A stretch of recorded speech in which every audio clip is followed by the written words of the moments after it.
नमस्कार मित्रमैत्रिणींनो, स्वागत आहे तुमचं अश्विनीज मधुरवाणी या चॅनलवरती. आपण आपल्या या चॅनलवरती रोज लग्नानंतर होईलच प्रेम या मालिकेचे फुल एपिसोड पाहत असतो. तर आपण कालच्या भागामध्ये पाहिलं होतं की लग्नानंतर होईलच प्रेम या मालिकामध्ये काव्या, पार्थ आणि त्यांचे आई बाबा हे सर्व एकत्र बोलत असताना रम्या जी आहे तिथे येते आणि ती काय बोलते हे आपण आजच्या भागामध्ये पाहणार आहोत.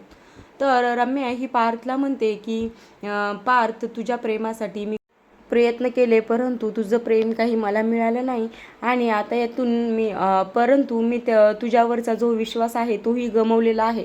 पण आता नाही, आता मी या सगळ्यातून मूव ऑन व्हायचं ठरवलं आहे आणि तुमच्या सर्वांच्या लग्नाला माझा फुल सपोर्ट असेल असं ती रम्या ही काव्याला आणि पार्थला सगळ्यांना सांगत असते.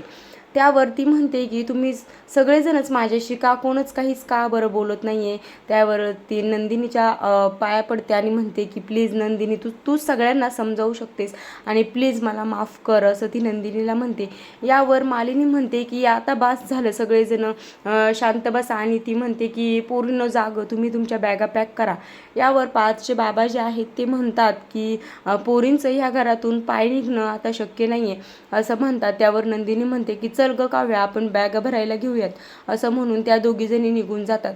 मग नंतर जीवा म्हणतो की दादा, त्या दोघीजणी तर आपल्या बॅगा भरायला गेल्यात, मग आपणही त्यांना मदत केली पाहिजे असं म्हणतो. त्यावर पार्थ म्हणतो की मी माझ्या बायकोला एकही काम करू देत नाही आणि मीही तिला मदत करायला जातो, असं म्हणून तो उठून पटकन निघून जातो. आणि लगेचच मग जीवा म्हणतो की काय हा बायको वेडा आहे, मी सांगूस तरही थांबला नाही. आणि तोही म्हणतो की दादाही गेला, आता मी तरी एकटा बसून काय करू, मीही नंदिनीला मदत करायला जातो, असं म्हणून जीवाही तिथून निघून जातो. आता पार्थचे बाबा आहेत ते म्हणतात की पोरांनी चान्स मारला. यावर मालिनी म्हणते की पोरं अगदी तुमच्यावरच गेलेत. यावर लगेच पार्थचे बाबा जे आहेत ते म्हणतात की बोलायचा चान्स काही तू सोडतच जाऊ नकोस, असं म्हणते. आणि त्यावर मालिनी म्हणते की बस पुरे झाला, आता चला आपणही आवरायला घेऊयात, असं म्हणून ते नंदिनीचे आई बाबा आणि पार्थचे आई बाबा हे सगळेजण निघून जातात. मग तिथे रम्या ही एकटी राहते आणि तिच्या डोक्यातही काहीतरी प्लॅन हा शिजत असतो. बघूयात तिच्या डोक्यात काय प्लॅन शिजतो. तर आता इकडे दुसरीकडे मात्र काव्या, पार्थ हे त्यांच्या बेडरूममध्ये बोलत असतात आणि पार्थ जो आहे तो म्हणतो की मला रम्यावर अजिबात विश्वासच बसत नाही. यावर काव्या म्हणते की रम्याच्या आईच्या वागण्याचं म्हणजे वसुंधरा आत्याचं मी काही सांगू शकत नाही, परंतु रम्या कदाचित बदललीही असेल, असं म्हटल्यावर पार्थ म्हणतो की नाही, ते शक्य नाही. त्यावर काव्या म्हणते की तुम्ही काय एवढं तिला महत्त्व देताय किंवा तिच्यावर काय एवढा फोकस करताय. एवढ्यातच जीवानंदिनी जे आहे ते तिथे येतात आणि त्यावर जीवा म्हणतो की नाही काव्या, आपल्याला रम्यावर फोकस केलंच पाहिजे, कारण ती कशी आहे हे सगळे आपल्याला माहीत आहे. आता इकडे दुसरीकडे मात्र रम्या आणि वसुंधरा आत्या ज्या आहेत त्या दोघीजणी एकत्र बसलेले असतात आणि त्यावर वसुंधरा आत्या म्हणते की रम्या, अगं ते चौघजण खरंच लग्न करतायत, असं म्हटल्यावर रम्या म्हणते की हो. मग ती म्हणते की काव्या, पार्थ आणि जीवानंदिनी ते लग्न करतायत आणि तू ही बातमी जी आहे ती मला आनंदाने येऊन सांगतेस. यावर रम्या म्हणते की हो, कारण मी या लग्नामध्ये सामील होणार आहे आणि त्यांनी स्वतःहूनच मला सामील करून घेतलेलं आहे. त्यामुळे अगदी मेहंदी संगीतपासून ते गृहप्रवेशापर्यंत मी यांच्या लग्नामध्ये सामील होणार आहे. यावर वसुंधरा आत्या म्हणते की तू का अशी वागतेस, काय झाले तुला, तुला असं वाटतंय का त्यांनी तुझ्यावर विश्वास ठेवला असेल म्हणून. त्यावर रम्या म्हणते की मी कुठं असं म्हटलं, मला वाटतच नाही आहे त्यांनी माझ्यावर विश्वास ठेवला असेल म्हणून, परंतु ते आता या क्षणी चौघंही माझी चर्चा करत असतील. आता इकडे दुसरीकडे मात्र पार्थ म्हणतो की बस झाली आता चर्चा नको, आता आपण प्रत्येकाचं मतच घेऊयात, असं म्हणून तो म्हणतो की ज्यांना रम्यावर विश्वास बसला आहे किंवा ती करेक्ट वाटते आहे त्यांनी हात वरती करा, असं म्हटल्यावर कोणच हात वरती करत नाही. आणि मग पार्थ म्हणतो की काय नंदिनी, तुमचाही रम्यावर विश्वास नाही आहे. यावर ती म्हणते की तिच्या एवढ्या सगळ्या वागण्यानंतर मलाही तिच्यावर विश्वास ठेवण्याची इच्छा होत नाही आहे. आणि पार्थही म्हणतो की माझा तर कोणावर विश्वास ठेवणं आता मी शक्यच नाही आहे, कारण माझा कोणावरच विश्वास नाही आहे.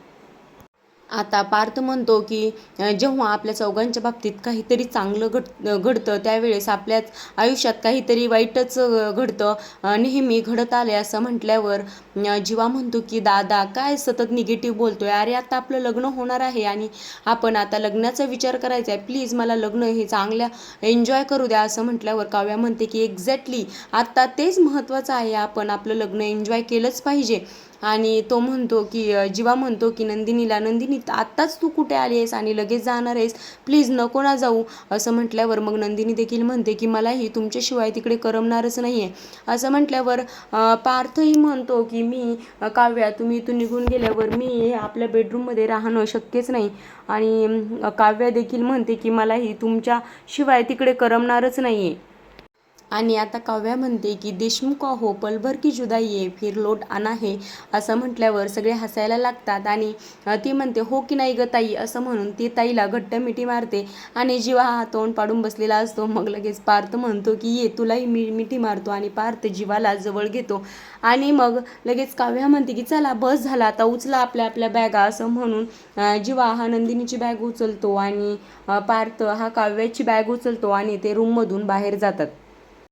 आता इकडे दुसरीकडे मात्र हे सर्वजण म्हणजे मोहित यांच्या घरचे, काव्या, नंदिनी, काव्याचे आई बाबा हे सगळेजण यांचा देशमुखांचा निरोप घेऊन ते त्यांच्या घरी जाण्यासाठी निघतात. आणि सगळ्यांची गडबड चालू असते तेव्हा नंदिनी ही जीवाला फ्लाइंग किस देते आणि तोही तिला पकडल्यासारखं करतो. इकडे दुसरीकडे काव्या देखील पार्थला फ्लाइंग केस देते आणि पार्थ हा तिचा हात हातात घेऊन तिथे उभा राहतो. यानंतर मग आशा म्हणते की मी सगळ्यांचा तुमचा ग्रुप फोटो जो आहे तो काढते. आणि आशा ही आनंदाने त्यांचा जो फोटो आहे तो काढते. आणि आता सगळेच आनंदाने एकमेकांचा निरोप घेतात. काही थोड्या दिवसांसाठी म्हणजे या दोघांचं परत पुनर्मिलन सोहळा होईपर्यंत ते निरोप घेऊन मोहितेंच्या घरी ज्या आहेत त्या काव्या, नंदिनी या दोघीजणीही जातात. आता इकडे दुसरीकडे मात्र सकाळी काव्या झोपेतून उठल्यानंतर झोपेतच असते तेव्हा ती म्हणते की काय आहो देशमुख, आज तुम्ही एवढे शांत कसं काय झोपलात, आज अजिबात घोरला नाहीत तुम्ही आणि मला एवढी छान झोप लागली. असं म्हणते. तिच्या लक्षातही नसतं की आपण आपल्या आईबाबांच्या घरी आलो हे ती विसरलेली असते आणि तिला वाटतं की जो देशमुख म्हणजे पार्थ जो आहे तो तिच्या बाजूला आहे.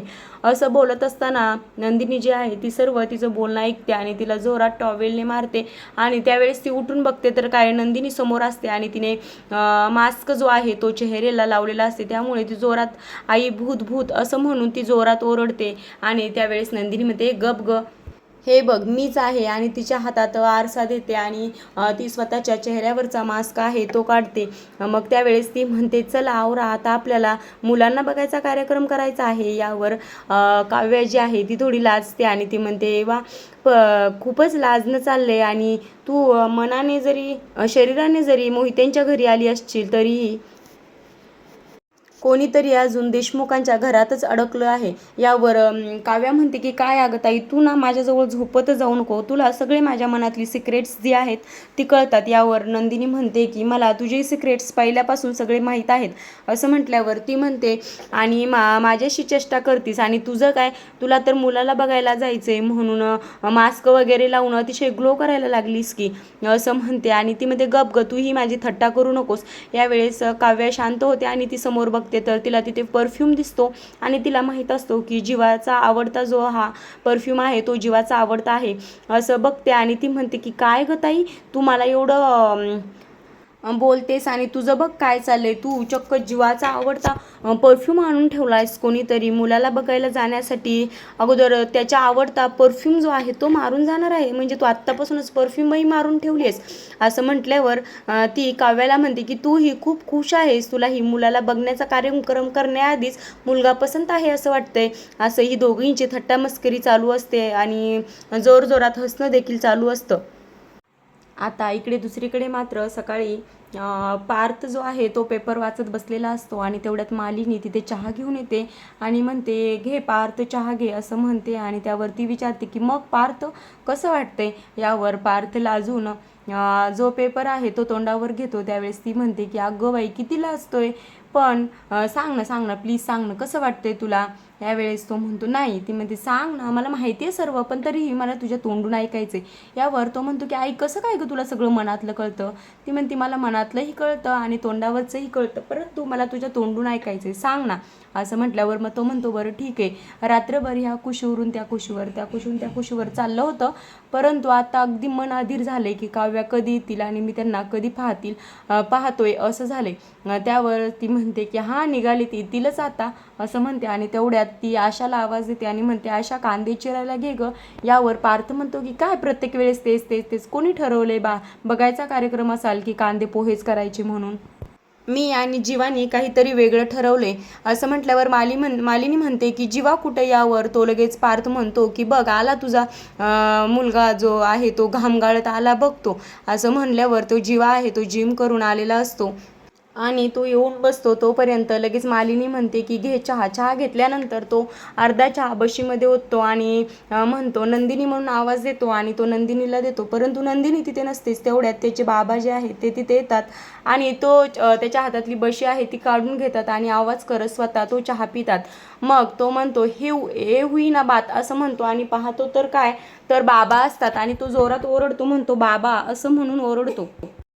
त्यावर बाबा म्हणतात की काय नंदिनीला बशीमध्ये चहा ऑफर करत होता आणि आवाज ऐकत चहा प्यायचा होता, मग कसा वाटला आवाज? आवडला ना?